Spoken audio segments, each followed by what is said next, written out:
Mungkin kita syuting juga udah ada kali dia ngedit di kepala. Udah ada kayaknya, udah ada. Gitu.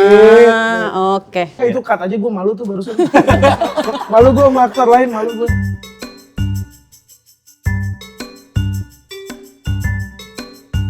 Hai Sobat 21, aku Nanda. Sekarang seneng banget aku udah bareng sama Kes dari film Seni Merayu Tuhan. Asik, kompak tuh kita tuh. Iya. Asik. Assalamualaikum. Waalaikumsalam. Karena ada judul Tuhan-Tuhannya, kita lebih kayak sopan gitu siap. ya. Makasih Mbak Nanda.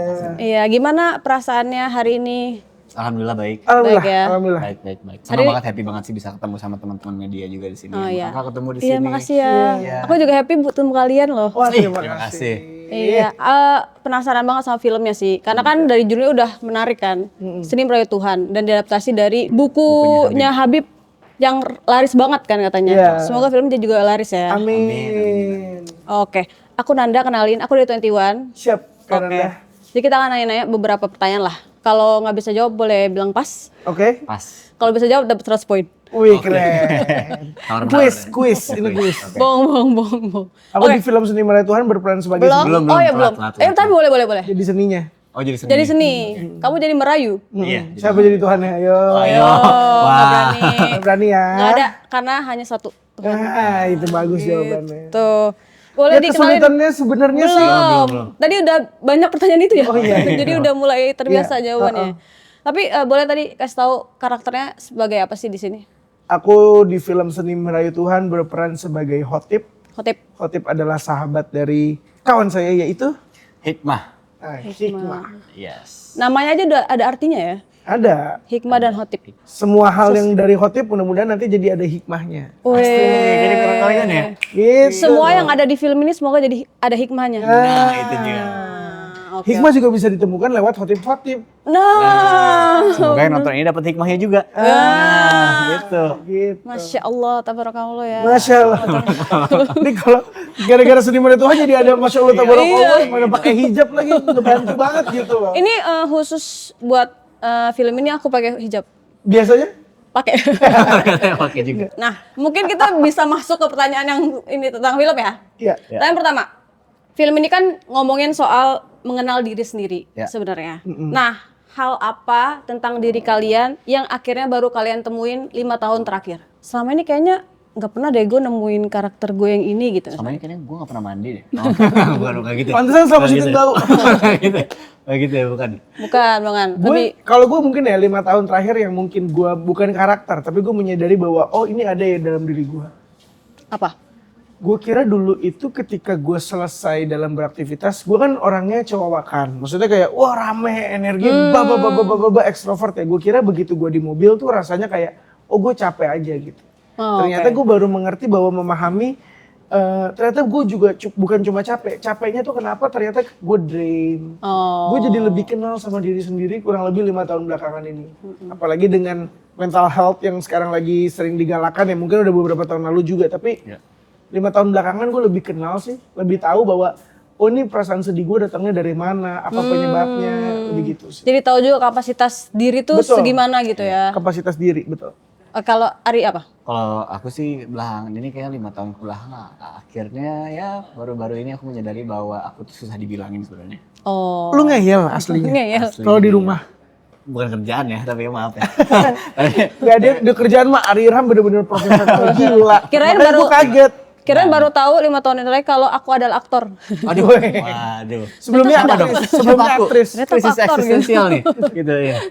Karena ya itu maksudnya Susah dibilangin ya bisa ternyata. dibilangin, tapi akhirnya menyadari. Tapi dengan menyadari justru bagus karena kita bisa introspeksi diri gitu. Tapi yang akhirnya bikin sadar tuh diri sendiri, apa ada orang yang akhirnya kayaknya lu harus Enggak, mulai diri sendiri. ngerti deh gitu. Diri sendiri. Oh, oke. Kalau dari orang-orang lain mungkin kalau gue 5 tahun belakangan gue baru nyadar bahwa gila gue multi talent banget ya gitu. Maksudnya nyanyi iya, acting iya, stand up iya. Jadi kayak gue baru nyadar iya gila ya. Sempurnanya Gue pernah ngeliat kaca gini gila, you're amazing man. Model pernah ya, model juga bisa. Kan gue mengawali karir gue sebagai model dulu. Oke. Bahkan waktu di boyband aja gue cuma jual visual gitu loh. Oh. Makanya begitu belakangan, oh gue baru gue banyak talent yang lain gitu. Oh. Iya benar. Gila sih. Tapi 5 tahun terakhir akhirnya gue baru tahu ternyata Kiki aslinya gini. Karena nyangka Selama ya, ini kan di layar kaca, layar layar kaca. kaca. Kalau di sosmed kan kayaknya orangnya gimana gitu kan, friendly. Ternyata sombongnya ya. Iya. Nah, sisi sombong gue tuh baru ketemu belakangan ini juga. Oh, gitu. Gue juga, ternyata lu sombong ya gitu. Emang gitu ya. Iya, gue bilang. Tapi iya. bagus juga jadi acknowledge bahwa ada kekurangan juga kita. Betul. Maksudnya jangan terlalu sempurna-sempurna banget lah. Sempurna hanya milik. Allah Subhanahu Wa Taala. Oke.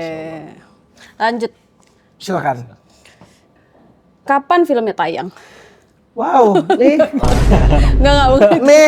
Bukan itu. Filmnya tayang Dan sangat kapan ya? sepele ya. Harapan untuk film ini, harapannya harapan. sebenarnya lebih ke bagaimana orang akhirnya bisa merefleksikan dirinya dia setelah menonton film ini sih. Benar. Bukan tentang bagaimana film ini tobat. Enggak. Wah, Film film ini ini- hanya nganter untuk membuka awakening our eyes aja. Karena yang merubah diri sendiri hanya Diri sendiri. Karena memang film ini nggak mau menggurui ya. Nah, kita nggak menggurui, guru kan Ki Hajar Dewantara. Oh, Bener dong? bener. dong. Bener. Iya, kita nggak bermaksud menggurui, kita menemani, mendampingi. Oh, jadi proses teman. bersama dengan Iya, film ini. berproses bersama lewat film ini. Oke, jangan lupa nonton Seni Meraih Tuhan 13 Agustus hanya di bioskop. belum. Udah pakai lagi deh. Oke, Udah beneran. belum dong, jangan. Cuman 3 menit gitu. Dapat hook doang. Udah. Bagus dong. Endingnya udah kita dapat berarti ya tadi? Udah. Iya, jadi nanti promo nggak usah lagi. Oh iya udah. Tadi udah ya. Oke, ke Ari nih. Kan Hikmah ini ada karakter yang jauh dari keluarga dan spiritualitas gitu kan. Ceritanya ya, awal mula perjalanan kisah Hikmah ini. Nah, apa bagian dari Hikmah yang paling sulit kamu pahamin saat baca skrip pertama kali? Ambil hikmahnya. Keren. Bener gak sih? Jadi jawabannya tuh fuck gitu loh. Iya, kayak to the point langsung. Dia to the gitu. point ada isi, gue udah bacot gak ada isinya. Dia keren banget. Oh. Keren banget. Gua seneng Namanya loh. jam terbang. Iya, gue tuh sekarang udah bisa bilang gue tuh sahabat Ari Irham. Gue. Oh. Walaupun gue gak tahu dia nganggap gue sahabat. Oh, Ya, gue gak perlu sahabat kok tenang. Kita udah dapat berapa film bareng? Jujur beberapa tahun belakangan, 5 tahun gue baru rilis, gue sering banget main film sama Ari. Sama. Iya. Ya. Kalau nggak salah malah bareng kan tahun ini kan filmnya dua-duanya tuh bareng tayang di tahun ini ya. Film kita tayang tahun ini 2 barengan. Bareng main dua. Eri Gila sama gak sih? Ari. Keren. Tapi kalau dari film itu kalau nggak salah karakternya malah berbanding terbalik. Di film yang satu lagi jadi kayak ngeremehin Ari yang kayak nggak percaya sama mimpinya, yang ini malah yang mendukung kan karakternya. Benar nggak? Nah itu Udah mbak lupa ya, nonton apa sih mbak? Nonton film yang mana sih itu? Yang satu lagi yang tayang tapi karena jadi 2 project yang barengan gitu lebih sering nongkrong bareng nggak ngobrolin soal karakter gitu, sebelum ini ya syuting. Oh sebelum syuting? Sebenarnya di film ini pun waktu kita untuk workshop banyak banget. Jadi makanya mungkin di luar itu kita udah nggak ngobrolin soal karakter lagi. Karena kalau kita datang waktu reading itu udah pasti yang dibahas karakter, dialog, scene per scene tuh dibedah banget gitu. Nggak, tapi ingat nggak kita tuh pernah berdua casting ya kalau nggak salah? Iya. Yang ada Diva. Iya. Iya kan? Itu setelah gue di casting sendiri, Ari di casting sendiri, mereka udah mantap Hikmah ini, Khotib ini. Cuma mereka mau tahu kalau Kiki sama Ari digabungin rasanya Chemistry-nya kayak apa. gimana? Tapi gue belum tahu juga gue udah terima apa nggak sebenarnya itu tuh. Iya enggak, maksudnya gue juga nggak tahu. Karena Iya. pas itu gue tahu pesaing gue siapa aja. Dan waktu casting sama Kiki kita sempat ngobrol di belakang kantornya Wahana gitu. Gue ngobrol sama dia. Ki jujur gue tuh sebenarnya nggak pede tau. Iya sama. Gue tuh ngomong kayak gitu karena emang ini beban skenario di Seni Meraih Tuhan tuh lumayan cukup berat gitu. Karena membawa pesan-pesan yang lumayan heavy gitu Iya. untuk kami memerankannya gitu. Gue cuma tepok dia, kita pasti keterima. Wih, apa yang bikin kepercayaan diri itu sangat tinggi ya? Gue bilang gini, sorry Diva, walaupun gue cuma modal tampang, tapi gue sama Ari, kita bisa chemistry-nya bagus banget di Bagus film banget. ini. Jadi waktu pertama kali kita dicoba nih berdua barengan, gue udah yakin. Test cam ya? Tuh. Test cam di kantor Wahana ya, gue udah yakin banget gue sama Ari bakalan masuk. Dan bener gitu kita berdua, gue bilang juga apa? Asik, gila lu. Kalau boleh tahu yang ditelepon duluan diterima, Kiki dulu apa Ari dulu? Nah itu gue nggak tahu. Kiki dulu deh. Kayak gue dulu deh. Kiki dulu. Oh, Karena budget lebih murah kan. Karena budget lebih murah. Yang murah dulu, abis itu baru Ari. Handphonenya jatuh Pak. iya, Ya, mau diambil apa-apa. dulu. Udah beli ya iPhone lagi kok. Oh, Lu gak tahu. lanjut ya, Lanjut, pertanyaannya. lanjut. Buat Kiki nih, kalau kamu sendiri, apa hal yang paling menarik menurut kamu dari karakter Khotib ini? Khotib nih karakter yang gua harap semua orang punya hot tip di hidupnya gitu. Orang yang mau nemenin lu di kondisi apapun, lu lagi ancur-ancurnya, lagi nyebreng-nyebrengnya, lagi kurang-kurangnya, tapi dia tetap ada gitu. Yang kayak mungkin di saat ini mah orang gak ada yang mau nemenin. Ada kan lu fase-fase orang lagi ini dijauhin temen-temennya. Ngapain sih gitu? Iya ngapain sih, jangan temen-temennya. Tapi dia ada gitu, dia tetap ada, dia tetap sayang sama sahabatnya. Yang paling challenging adalah gue ngeliat Khotib ini ikhlas banget gitu. Dan genuine sekali untuk nemenin sahabatnya. Itu yang bener-bener gue pelajarin dari film ini. Dan sahabat yang bukan menggurui gitu loh. Maksudnya bukan yang kayak nyuruh-nyuruh untuk jadi apa yang dia mau gitu. Karena lu udah gue bilang begini-gini gitu. Enggak, tetap dengan caranya Khotib. Analogi main bola, bagaimana itu jadi diskusi, tapi pesannya dalam. Tapi cara penyampaiannya ngobrol, santai, kayak gini. Ada Madana juga kan di filmnya? Iya, aku jadi ibu warteg. Bagus. Agak susah tadi mikirin dulu. Gak apa-apa. Tapi itu yang menarik ya dari karakter ini. Tapi Kiki tuh sebagai Khotib apa malah sebagai Seringkali dalam pertemanan gue sebagai hikmah sih. hikmah? Oh, oke. Gue banyak, gak apa-apa nih. Gue banyak di karakter in real life ya, gue banyak dimaklumin sama orang. Karena gue tuh menyenangkan kalau sejam 2 jam ketemu. Kalau udah berhari-hari kenal gue lama, gue tuh nyebelin. Oh gitu. Nyebelin banget, teman gue tuh sampai benci banget. Tapi ya tetap aja ada sahabat gue yang ya udah emang si Kiki orangnya gitu, ujung-ujungnya gitu. Ya sahabat yang paling baik adalah sahabat yang bisa menerima ketidaksempurnaan. Nah, walaupun gue udah mendekati sempurna itu sendiri. Tapi tetap ada yang benci ya. Ya oke. Tapi yang dulu bukan gara-gara lo kan pecahnya. Yang mana? Yang mana nih? Bohong. Yang mana? Bohong. Tapi pernah nggak jadi Khotib di hidup? Oh pernah. Nah menariknya dari film Seniman itu adalah kadang lu bisa jadi hikmah, kadang lu bisa jadi Khotib. Benar. Dalam Gue kehidupan. juga gitu sih sama sih. Ya kan? Sama sih gue juga. Jadi sebenarnya akan relate sama banyak orang lah. Kan relate Entah dia banget. sebagai Khotib atau sebagai Iya. hikmah gitu. Jangan pokoknya memandang film ini sebagai film religi nih. Itu boleh tapi jangan itu gitu loh. Jangan itu yang Jangan fokus ke situ Jangan gitu. fokus ke situ untuk memulai mencerna film ini gitu. Oke. Ya gue punya pertanyaan. Kalau filmnya tayang mau nonton nggak? Nonton. Apa yang bikin Segala. penasaran? Sebenarnya judulnya juga udah bikin penasaran sih. Oke. Sama kan sebenarnya ini sesuatu yang sangat dekat sama kita lah, mencari jati diri, quarter life crisis, Tapi terus kayak dengan- kedekatan sama orang tua gitu. Sebenarnya lebih ke gak ketebak ini tuh akan kemana. Kalau misalnya kita beneran nggak nonton Iya. trailer. Let's say masuk XX1. Tadi aku mikirnya malah ini cerita pasangan beda agama.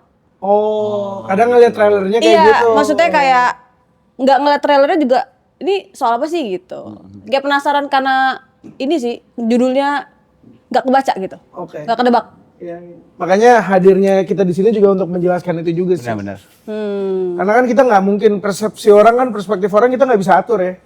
Tapi the way I see it, kita harus kasih tahu bahwa ini film selight itu kok, sesantai itu kok. Secil itu. Walaupun judulnya Seni Meraih Tuhan, posternya hikmah sama ibunya. Kayak ini film berat kayaknya. Enggak. Enggak. Ini film yang bisa ditonton kayak, damn man, this movie is so good man. Gitu. Girl, gitu. Tapi lu bisa nonton itu kayak, ih santai tapi kena dialog-dialognya. Iya. Aduh gitu deh Mah ya, gimana ya. Iya. Ari Rama udah nonton nangis dia. Siapa yang udah nonton? Ari. Oh beneran Sumpah, nangis? Sumpah. Dia beneran kayak, Ini nelfon dia di mobil kayak gila sih, gue speechless banget gue tadi pertama kali ya gue nangis film gue sendiri gitu. Oh iya, ini film pertama lo nangis, Ini bukan biasa, bukan gara-gara ada gue di situ main gitu ya, maksudnya gue nggak gitu. lo terlibat, Terlibat, terus lo bisa nangis karena film ini gitu. iya gitu. Iya karena itu. Jadi maksudnya gue poinnya Ari adalah gue udah lepas nih dari Ari yang melihat Ari sebagai hikmah gitu. aktor ya. Tapi gue sebagai Ari melihat hikmah gitu. Terus Kalau dia bilang gini, Ki lu mainnya juga gila banget. Gue bilang gini, FFI gue ya tahun ini. Gue langsung gitu ya pede gue. Pede, Gue bagus, bilang, bagus. gue pasti dapet sih Ki. Gue bilang, tiga sama empat. Gue bilang gitu. Dapet 3 pasti lo gitu, Iya. tenang aja gitu. 3 ya. Kayak itu cut aja gue malu tuh barusan. Malu gue sama aktor lain, malu gue. Gue bercanda doang, suka bercanda gue. Tapi kalau Kiki ada momen nangis nggak pas nonton atau belum? Gue nangis karena gue belum nonton. Jadi kemarin mereka screening preview pagi banget jam 9, gue belum bangun. Oh kirain ada schedule lain. Enggak, fokus gue. Oh, fokus untuk ini ya, film ini ya? Makanya, tapi gue pengen preview sih, gue pengen nonton langsung. Karena pengalamannya Ari tuh menyentuh banget buat gue. Dia ngomong, gue merinding-merinding. Kayak, wah ya mudah-mudahan deh apa yang kita lihat, Ari lihat, rasain, gue rasain, bisa dirasain juga. Sama yang lain. Tapi ada adegan spesifik nggak yang kenapa sih lo sampai tersentuh banget sama yang lo lihat itu jadinya ya? Oh jadinya karena ada titik turning point-nya gitu loh di karakter Hikmah yang bikin aku sadar bahwa oh ini kayak gue dulu ya gitu ya. Ini kayak yang gue pernah rasain gitu ya. Di situ ngerasain tuh titik kedekatannya dengan karakter Hikmah gitu. Saat nonton film ini ya aku tuh ngeposisiin diriku tuh sebagai penonton bukan sebagai Ari Irham yang mainin Hikmah gitu. Mikirin teknisnya apa segala macam. Sebelum nonton juga udah dibilangin sama Mas Sigit sebelumnya kayak Ri, coba lu posisikan nonton ini sebagai penonton. Jangan mikirin soal teknis dan segala macam gitu. Ya udah gue akhirnya posisikan sebagai penonton dan akhirnya yang gue rasakan adalah itu. Keluar dari bioskop nganga. Gue bilang sama Kang Kesa, Kang, kenapa gue kayak ada yang ganjel di sini ya gitu. In a good way tapi bukan yang in a bad way gitu. Gue kayak ada yang ganjel di sini dan gue keluar dengan membawa perasaan reflektif gitu. Jadi kayak ada aftertaste gitu ya? Ada aftertaste ya. Iya. Justru aftertaste-nya bukan tentang masalah ingin tobat atau ingin alim apa segala macam. Iya. Nah, kayak gitu yang dirasain reflektif ke diri sendiri udah. Bukan itu gitu. Dan justru proses spiritual mengikuti dari diri sendiri kan. Jadi ujung-ujungnya pasti. Tapi ada nggak sih hal yang entah setelah nonton atau setelah kelar syuting atau setelah baca full scriptnya lah yang bikin kalian tuh jadi punya perspektif baru soal mungkin hubungan sama keluarga, sama teman, sama Tuhan gitu. Ada nggak sih kayak gitu? Lebih ke hubungan sama diri sendiri sih mungkin. Karena maksudnya pesan-pesan yang mau dibawain di film ini lumayan emang menampar buat diri sendiri gitu. Jadi alhamdulillahnya setelah film ini beres banyak banget pegangan-pegangan di hidup yang bisa diambil gitu untuk diterapkan di kehidupan nyata gitu setelah film ini beres gitu. Menarik di situ. Dan tentunya ketemu sama orang-orang hebat di belakang layar juga. Itu pengalaman yang luar biasa banget gitu ketemu sama orang-orang hebat gitu di sini gitu. Menambah pengalaman dan menambah wawasan juga. Bisa belajar lagi ke depannya untuk menjadi manusia yang lebih baik lagi. Udah bagus banget jawabannya. Parah. Iya, gue ngikut aja gue. Setuju gue merefleksikan diri ini. Ini gini ya, kita menemukan diri kita tuh lewat hal-hal yang nggak kita duga. Dan proses kita menjadi lebih baik tuh jalannya nggak linear. Jadi dinamis kan kita. Ntar kadang kita balik lagi ke kebiasaan lama. Kita udah bilang kita mau berubah, balik lagi. Kita mau bilang mau berubah, balik lagi. Tapi yang penting kita tahu kalau, oh itu tuh salah ya. Oh ini gue lagi fase relapse nih. Oh gue lagi fase berusaha untuk belajar lagi nih. Kayaknya penemuan tentang kita mengerti diri kita tuh lagi dalam fase apa itu yang paling penting. Ya contohnya kayak gini aja, lo malam-malam lagi scrolling nih tiba-tiba ada video-video konten tentang nge-gym yang badannya bagus. Terus gue pengen push up, gue malam ini push up. Iya benar. Besoknya apa ya, alhamdulillah besok capek gitu. Gua hari ini pengen sholat 5 waktu, sholat gue 5 waktu. Besoknya tiba-tiba aduh gak apa-apa kali ya zuhur sama maghrib aja gitu. Iya. Tapi kan inget, oh ya sebenarnya nggak boleh ya gitu. Ya itu tergantung diri sendiri. Gue udah mau asar. Oh sorry. Oke. Kita langsung akhir nggak? Ya, udah beres nih. Belum dong? Oh belum. Kayaknya buru-buru banget udah. Bukan buru-buru banget, ganjil genap. Oh ganjil genap. Sampai jam 4 berarti? Ya sampai jam 4, aman. Jam 4 ya? Oke. Berarti tadi menarik ya, kayak film itu yang menarik dari film. Orang bisa reflektif, merefleksikan diri karena sesuatu yang kayak kita nggak tahu, kita kira buat hiburan ternyata bisa jadi refleksi gitu kan. Dan yang paling menarik soal film ya, kadang kita nonton satu film yang sama di umur 18, 20, 25, 30 rasanya bisa beda loh. Iya sih bener lagi. Lu nonton Eternal Sunshine of the Spotless Mind aja tahun ini sama 2 tahun, 3 tahun kemarin sama 4 tahun ke depan rasanya bisa beda. Bener sih. Maksudnya kayak tergantung pada saat itu fase hidup kita lagi apa. Gitu. Apa film yang bikin lu ngerasa beda pas nonton pertama sama yang berikutnya? Sherina. Tulangan Sherina. Terus Kobo Junior the Movie. Kobo Junior the Movie. Pas pertama kali nontonnya perasaan apa? Wah, bocah-bocah ini ya. Seneng ya, seru ya gitu. Kayak anak kecil, maksudnya zaman waktu kecil tuh seru gitu. Iya. Pas udah nonton lagi? Perjuangan ya. Gila ya gue dulu kecil kayak gitu ya gitu. Kalau Ari apa? Ada nggak film yang ternyata rasanya beda nih setelah nonton 2 ke 3 kali? Seni Merayu Tuhan. Wah, Keren. tapi nah ini yang gue tunggu sih. Pengennya gue nonton di film di Seni Merayu Tuhan. Sekarang gue 28. Gue pengen tahu rasanya di umur gue 32, 34. Itu rasanya apa ya gitu. Menunggu sih gue menunggu. Tapi udah nonton berapa kali filmnya? Ini baru sekali. Nanti pas galau nonton lagi. Nanti Nonton pas lagi. berapa tahun lagi nanti nonton lagi ya. nanti. Oke. Mungkin anak-anak nanti ditontonin juga film Seni Merayu Tuhan. Iya, seru banget sih tapi. Ini momen papa Ceh. Asik. Wawancara di XX1. Ini nonton ini. Nonton ini. Nanti 5 tahun lagi aku akan datang untuk wawancara kalian. Keren. Untuk nanyain film ini. Iya. Sip. Gimana rasanya? Nanti giliran lagi dong. Iya. Di episode ya. Iya. Oke. Oke. Lanjut. Katanya Ari sempet workshop azan juga ya di sini. Iya benar. Sama Kiki juga bareng. Sama Kiki juga. Gue ngajarin. Oke. Nggak bercanda. Bercanda banget, sumpah gue banyak bercanda ya. Tapi nggak apa-apa kalau ternyata jago azan. Nggak. Kita sama-sama workshop karena Sama workshop. Allahu Akbar. Itu kan beda. Panjang pendeknya sama kita lebih memperdalam lagi artinya apa. Bukan seruan, kalau gue rasa bukan seruan mengajak untuk ayo sholat lu gini-gini, tapi dengan lembut gitu. Ah, Mbak, keren deh pokoknya gue film ini tuh kontemplasinya banyak ya. Karena Pak Darmawan Rosidi dia dengan mengajarkan kita arti-arti dan filosofi penggalan azan itu akhirnya kita bisa memahami gitu setelah kita membawakan azannya nanti di film gitu. Itu lumayan cukup heavy sih karena kita tahu arti-arti dari azan dan filosofinya seperti apa gitu. Tiap ayatnya. Jadi kayak nggak cuma belajar. Oke, harus kayak gini nih gitu. Bukan hanya nyanyian Kajian yang harus jadinya. bagus. Iya, tapi bener itu ada kajiannya kita sih. Ada kajiannya gitu. Kita bahkan ngobrol panjang banget sama Pak Darmawan tentang azan, tentang sholat, tentang semuanya gitu. Tapi kalau sama Habib sempet datang nggak sih pas proses syuting? Bukan Atau kita udah satu scene sama sebelum? Habib. Satu sih nama Habib. Oh, ada Habib juga. Habib Jafar. Jafar ya. Kirain pas workshop ada Habib juga. Workshop azan enggak sebenarnya kalau sama Habib itu mungkin Habib lebih ke ikut beberapa sesi reading gitu. Sesi reading ada Habib yang beberapa kali ikut gitu dan bahkan kita sempat reading juga di kantornya Habib gitu.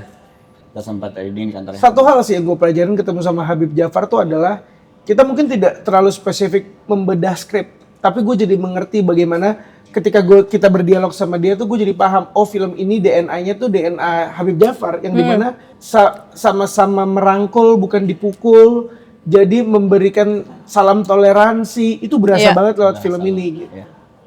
Oke. Skenarionya berhasil terjemahin pesan-pesan dari bukunya tanpa kesan menggurui sih. Iya. Tanpa kesan menceramahi. Apalagi bukunya sendiri kan sebenarnya formatnya esai, Iya. bukan novel, Iya. bukan cerita gitu. Dan bukunya juga tidak menggurui sebenarnya. Iya. Ya karena bahasanya Habib juga santai kan dia. Ketika dia langsung ceramah juga santai banget. Nggak berasa lagi ceramah gitu. Nah, pertanyaan berikutnya. Ini kan disutradarai sama Kang Kesa ya? Iya. Untuk pertama kali debut jadi sutradara setelah bertahun-tahun jadi editor. Betul. Kalian ngerasain bedanya nggak sih? Karena kan katanya ada istilah kalau editor tuh adalah sutradara kedua. Ada nggak perasaan yang mungkin secara teknis yang beda? Karena mungkin beliau lebih detail atau apa, ada nggak sih? Gimana ya? Kayak yang dibilang sama Kang Kaisang aja sih. Beliau juga maksudnya ya kita gimana ya? Jadi kayak ngelihat Kang Kesa tuh apa ya? Dia sudah tahu film ini akan dibawa kemana. Tapi dia butuh pemain-pemain ini untuk sama-sama mempunyai rasa apa yang dia rasa gitu. Iya. Gitu. Jadi dan menurut gue cara dia ngedirect, cara dia memberikan keleluasaan kayak bukan film pertama sih. Benar, kayak bukan film pertama. Jadi maksudnya ya kita juga sama-sama belajar gitu. Maksudnya Kang Kaisang mungkin ya belajar jadi director di film ini, ya kami juga belajar tentang semua ilmu itu dari Kang Kaisang gitu. Iya.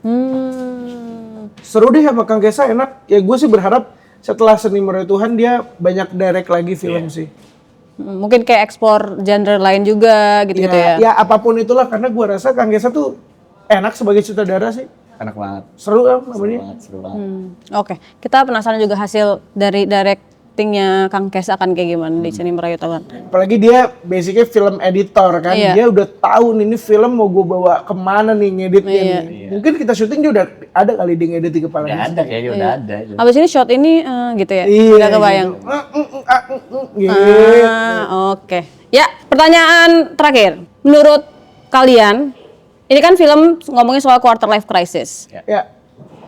Ada nggak hal paling overrated tentang menjadi dewasa menurut kalian? Misalnya kayak dulu tuh anak kecil tuh selalu ngomong kayak misalnya kayak orang dewasa selalu ngomong enak tahu jadi orang dewasa, ternyata pas kalian rasain apaan overrated nih gitu.